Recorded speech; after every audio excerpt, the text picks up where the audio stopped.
Hi guys, welcome back to my channel. I'm Mama Mudhoni, mommy to 2-year-old Mudhoni and 4-month-old PC.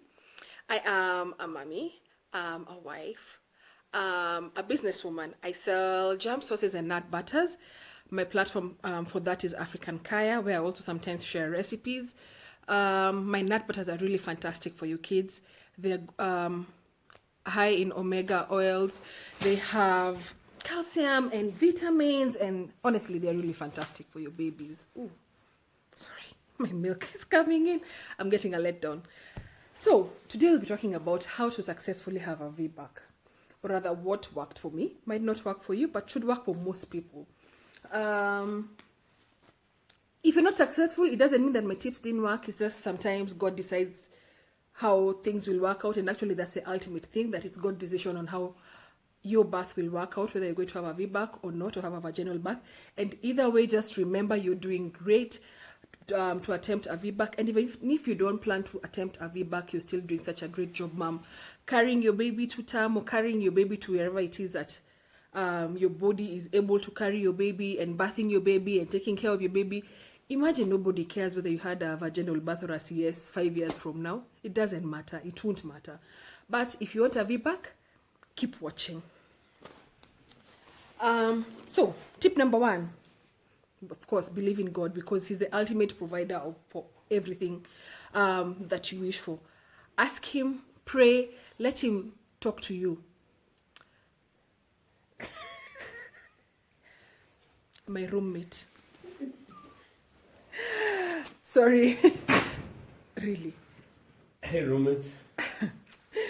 So, believe in God. Ask Him to show you whether this is what He wants for you. Because sometimes we choose certain things for ourselves, but it's not what God wants for us. So just ask God to show you whether a VBAC is what He wants for you. Just pray and ask for signs. And for me, I always believe God talks to me when I ask Him. And He'll show me signs, and He'll send me people, and He'll send me just ways to show that He's actually listening. And sometimes the answer is a no, sometimes the answer is a yes.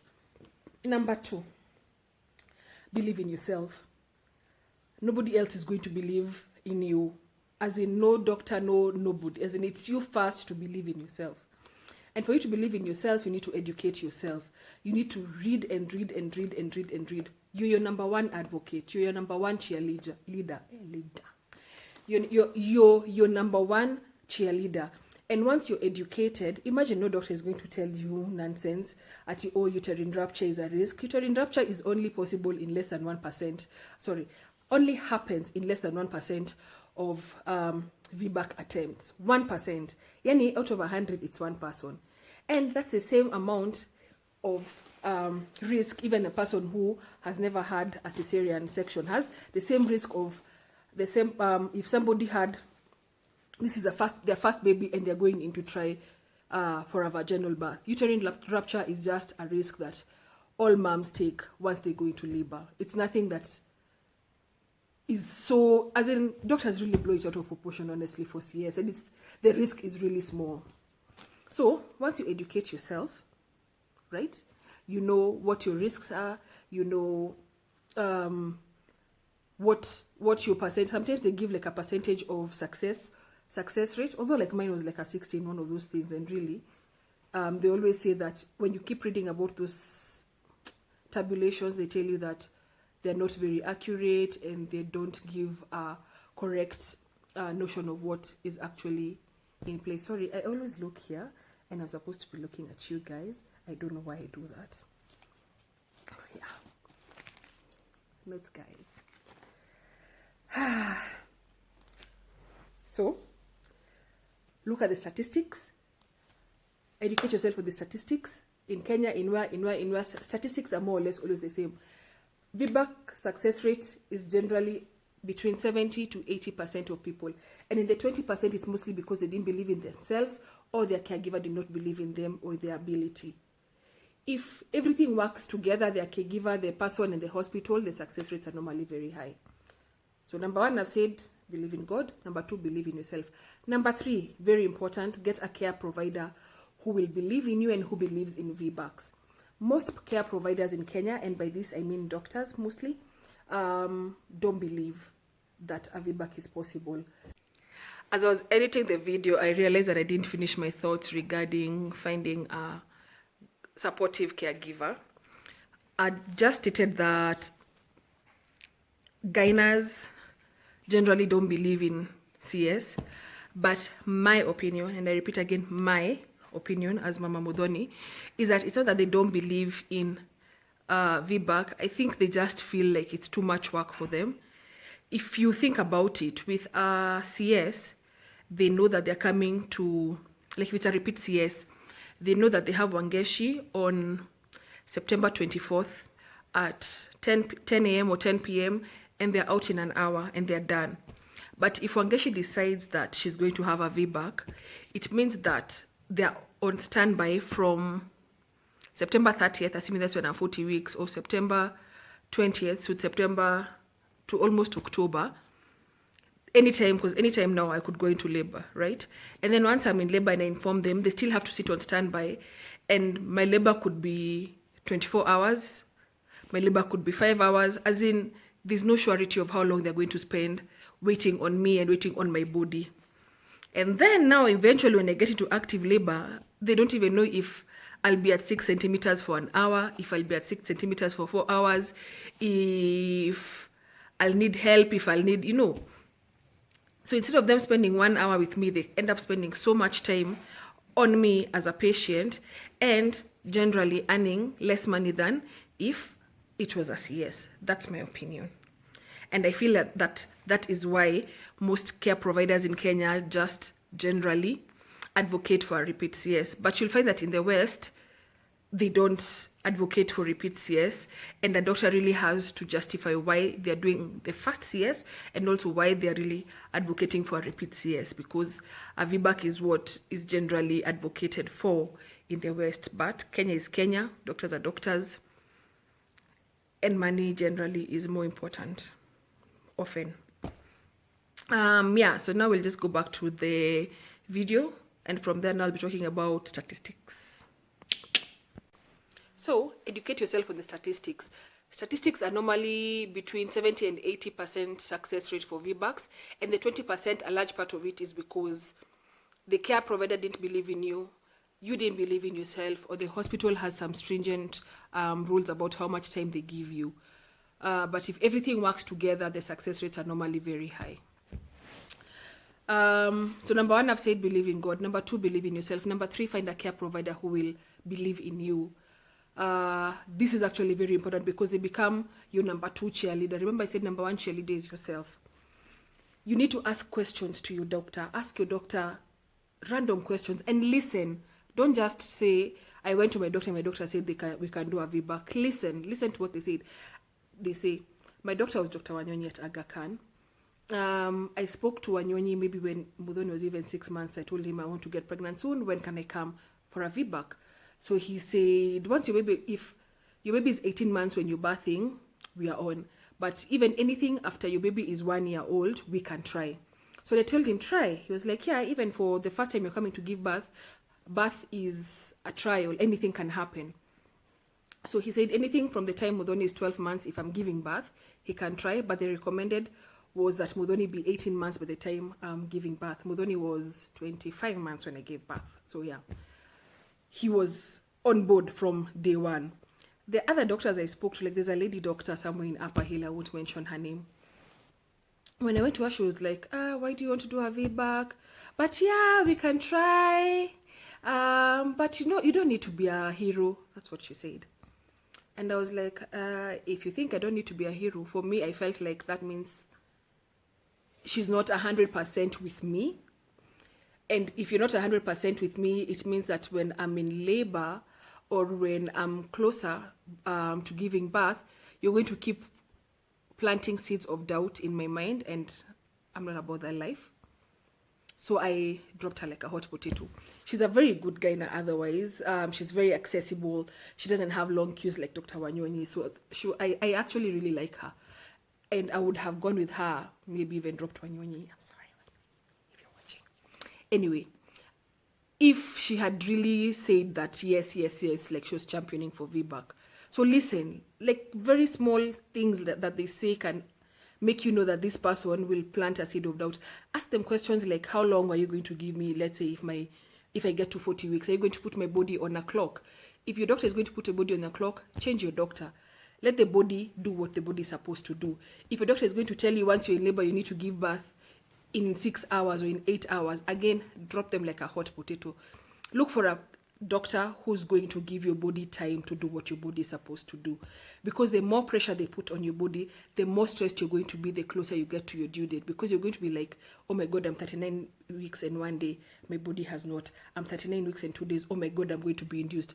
But if your doctor is not putting your body on a clock, you're going to know that I still have time. My body still has time to do whatever it is that's supposed to do. And your body knows exactly what it's supposed to do. And your body is going to do what it's supposed to do, that is get into spontaneous labor when you're ready. And once your labor starts, it's going to do what it's supposed to do because it knows. Remember I told you guys, when I went for my 38-week check, I was already 3 centimeters dilated. I was already feeling like I'm in labor, like my body just felt, some type of way. My doctor told me to check into hospital if I wished. I said no. I told him, no, I want to go home and come back later. He was like, actually, that's a good idea because if you stay in hospital, we are more likely to intervene. Because again, when you're in hospital, they put your body on a clock. So just get a care provider who will support you and will give you time. Number 4, look for a hospital that is pro VBAC. During my mothership maternity series, which I still have not finished, I'm sorry guys, I realized that a lot of hospitals are not pro VBAC, especially, I don't know what to call them, but like Neema High, Mary Immaculate, where else did I go? Nairobi Women's, yeah. All of them are not very pro VBAC. Like when I spoke to the midwives, they all said that they are not pro VBACs and they don't perform VBACs. It's important for you to speak to the midwives and not just the admin, because they are the ones who are going to be taking care of you during labor. And honestly, there's nothing as bad as, can you imagine you're in labor, you're probably in active labor, and then a midwife is coming to check you, because even they checked me at Aga Khan. Like I'm lying down, I'm in labor, and they checked if I had a scar.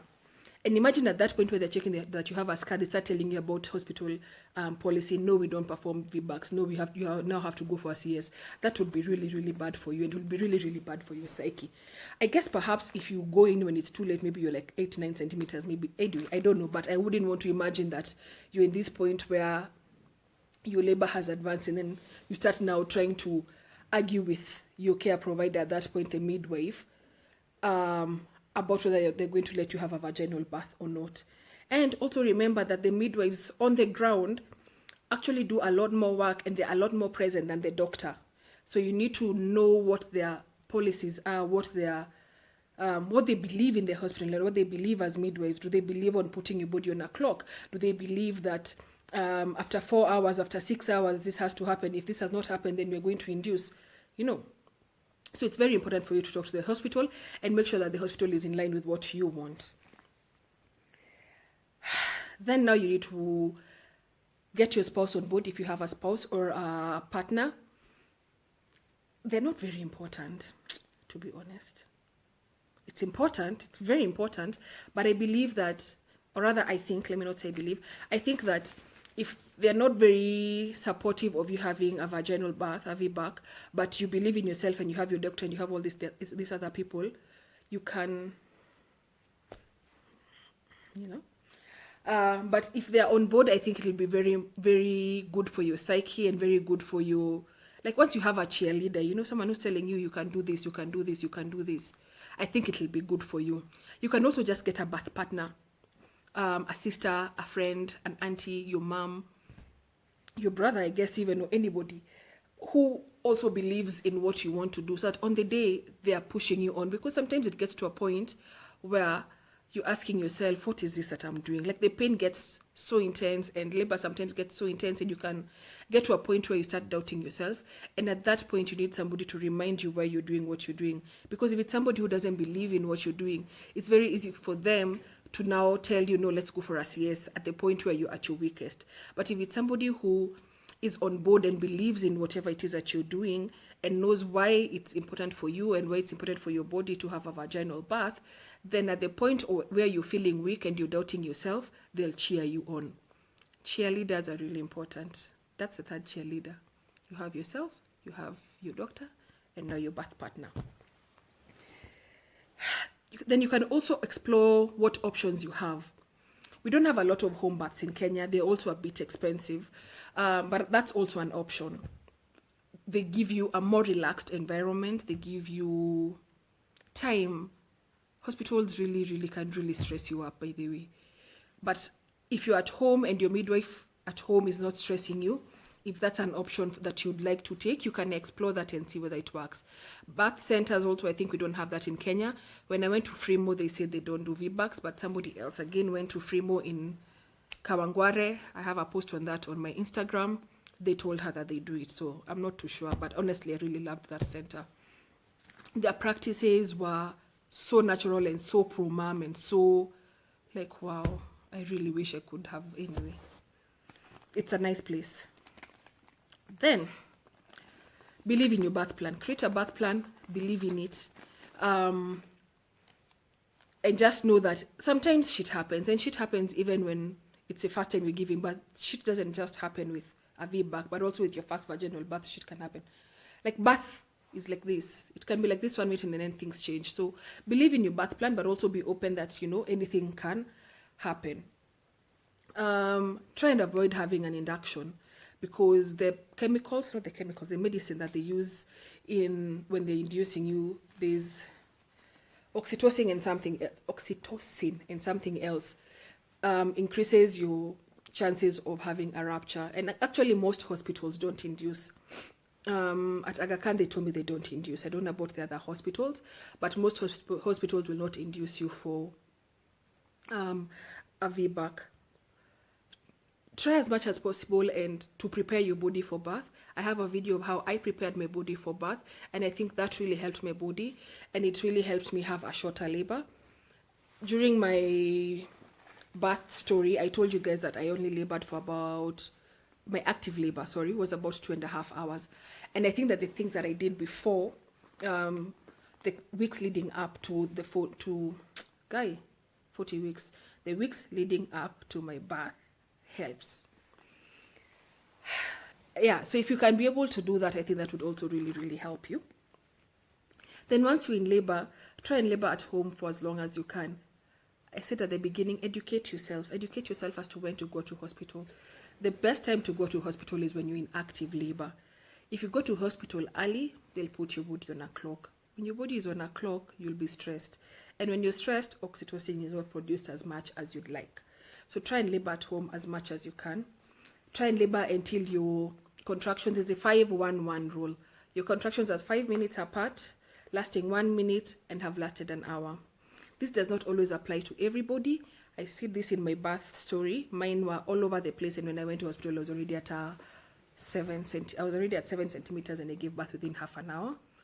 But just try and labor until at least you're in active labor. Do not go to hospital just when you've started labor, you've gotten one contraction, and then you go going to hospital, or your water has broken and your water is clear, and then you're running to hospital. They'll put your body on a clock, and if your body does not perform, you'll end up in a CS. Sorry, if your body does not perform the way they want your body to perform, you'll end up in a CS again, because they'll again start giving you doubts and start telling you how you're going to rupture, how you're going to harm your baby, and these things. But then normally it's just them being alarmists. Educate yourself,